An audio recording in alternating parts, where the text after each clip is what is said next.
It's not even an apology. Let's see what he said. All right. I never thought I'd make a video like this, but I think there's an important conversation to be had, and I just want to be fully accountable, honest, and transparent with all of you guys. So I'd like to start by thanking every single person who's came out in the past week to speak about different ways in which my behavior has made them feel uncomfortable or pressured during a situation, and to people who said that I've made unwanted advances and had a hard time with rejection. I'm sure this was not easy to do. It's never easy to speak out, and it was hard for me to hear as well, because to be honest with you, up until this point, I didn't even really realize that I had this pattern that had affected multiple people. I'd also like to apologize for my silence. I think that when this stuff first came out, I was in a state of denial and shock. I was, just riding the high from my movie that just came out, and then within 48 hours, I was denounced by my closest collaborators, and my name was printed in 40 different news outlets next to the words conduct, and I just kind of spiraled into a mental health crisis. I'm okay now, but I don't really think this is about me. This is about the people that I've affected. So I just want to express my complete sympathy, respect, and support for anyone who I've done wrong by. And I really want to do better and be fully accountable for everything that I've done. So that being said, I want to make a few things clear. I've always taken no for an answer.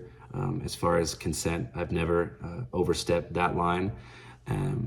But I think I want to have a more nuanced and important conversation about power dynamics, pressure, and coercion. Because, like I said, I think for a long time, I was behaving in a way that I actually thought was normal. I thought that, going home from the bar alone made you a loser. I thought that persistence was a form of flattery. And I thought that, if at first somebody was reluctant, they're playing hard to get, just try harder. And if you think someone's feeling you, make a physical advance and see if they go with it.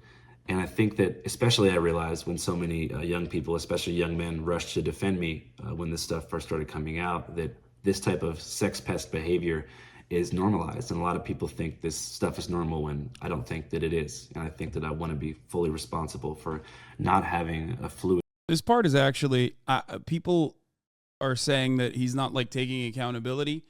I understand where you're coming from with that, but I do think that this part is actually constructive, considering that he also recognizes his behavior was sex pest behavior, and he's saying that like he personally did not understand that he was doing something that is incorrect. Now, you might not take that, and that is understandable, but that doesn't change the reality here.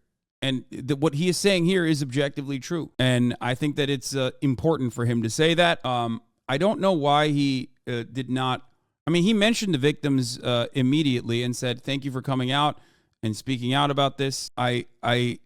Maybe I'm missing the point, but like, I don't think he actually said anything along the lines of like, "I apologize for the trauma I've caused for you, and I'm working on like offering steps of restitution in some meaningful way." I know my words might not mean enough, especially at this point, considering that like, the harm I've done, but I will do everything in my power to, make it right. Something along those lines would probably have been important to address originally, immediately out of the gates. Because I do think that he recognizes the actions immediately. As far as what I've seen, it seems like he recognizes that he has done a lot of wrong. Even people who have defended him, he says, are not doing the right thing by defending him, because he recognizes that he's in the wrong, which is a good thing overall. But I do believe that he should have directly said, like, "I apologize for my actions, apologize for the trauma I caused." Maybe I missed it, though.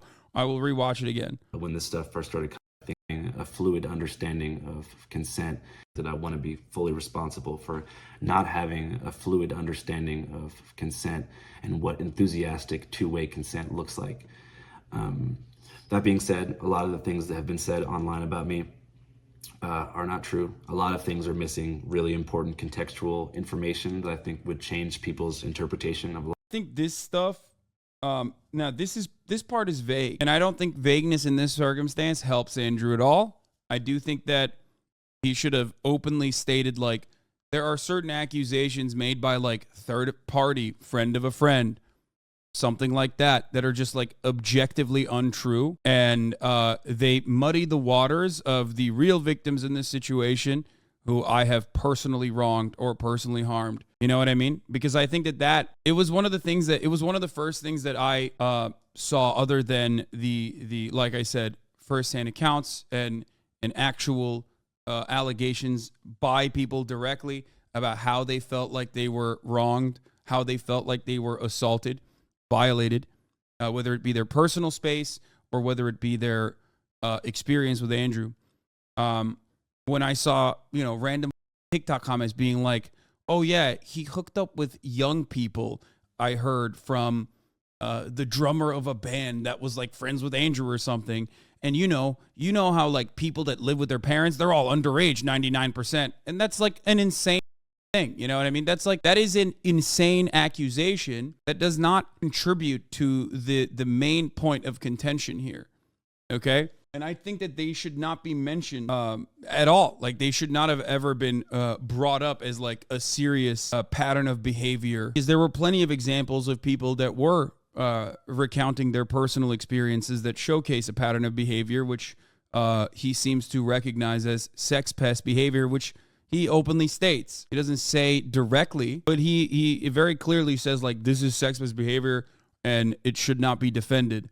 And the reason why men defend it overall is because they too do not recognize that it's bad. And this is like a conversation that needs to be had about consent. A lot of these situations, but I'm not here to invalidate anybody's lived experience. If you feel pressured, that's just what it is. I hope that young people, and young men in particular, can use my mistakes to learn and move through life with a better understanding of consent. As far as what I have planned, I'm not really sure what comes next. I mean, obviously, reporting is my one true love, and I'm 25 years old, and I have my whole life ahead of me. But I really think that I need to do some serious work on myself and figure myself out. So I'm going to start therapy sessions pretty much immediately. Also, not to blame alcohol, but I truly believe that alcohol was a contributing factor to my poor decision making. And I think that alcohol in general has had a devastating impact on my life. So I think I'm going to make the decision to join the 12-step program for Alcoholics Anonymous. And during this journey into sobriety, I want to take a serious step back from public life. And like I said, figure myself out. And I hope that this reaches the ears of anyone who's felt affected by me. I'd love to reach out to you, or you can reach out to me, even just for me to say, I'm sorry. And I really apologize, and I appreciate you all. I also want to apologize to my closest collaborators, my friends, my family, and people who will have to wear this stain on their career forever. You guys don't deserve this, and I love you guys. That being said, if you never want to watch Channel 5 again, I understand. I hope you remember the missions of radical empathy and media literacy that we have tried to put into the world through our coverage. All right, that's all I want to say. Can't say I don't know what consent is. Thanks for coming out. Must be tough. That's a bullshit apology. I think he should have. No, he did apologize to the. He did apologize to the girls. He didn't just apologize to his homies, but other girls. But I think the fact that a lot of people are still having a hard time with that is because he did not make that. He did not communicate that clearly. I think that should have been in the first part of it. Like that literally should have been the first part of it. This conversation just started off at that point. It's good that he doesn't blame the alcohol, but I think it could have been better left that part out. Yeah, I think it also partially plays into him saying that like he wants to become a better person, and that's another aspect. That's another aspect of like him taking accountability. That's another aspect of him taking accountability and also saying that he needs to become a better person. A lot of people will say, this is not good ultimately, and it's true because his actions are still. His actions are still the main point of the main problem, and enough time has not passed since people learned about what he had done, despite the fact that he was an otherwise beloved figure leading up to that moment, which is why people are not going to read this with any kind of charitability, because like he doesn't have he he hasn't done anything. He hasn't done anything to show people that he's different. You know what I mean? People are still learning about the consequences of his actions, his harmful actions. Do you think people like Andrew should be accepted back into society if they rehabilitate them? Dude, what do you mean? Of course. Like literally I think everyone can be rehabilitated. That is not like just because, I knew Andrew or anything like that. It's just like my constant position always is that rehabilitation is the best path forward. Of course. I think he should have differentiated I'm being as charitable as humanly possible here. I think one thing he should have talked about, definitely talked about was like, not left it vague here when he's talking about like, oh, well, there's a lot of stuff about me that like, if you heard context, it would be different. That is left vague.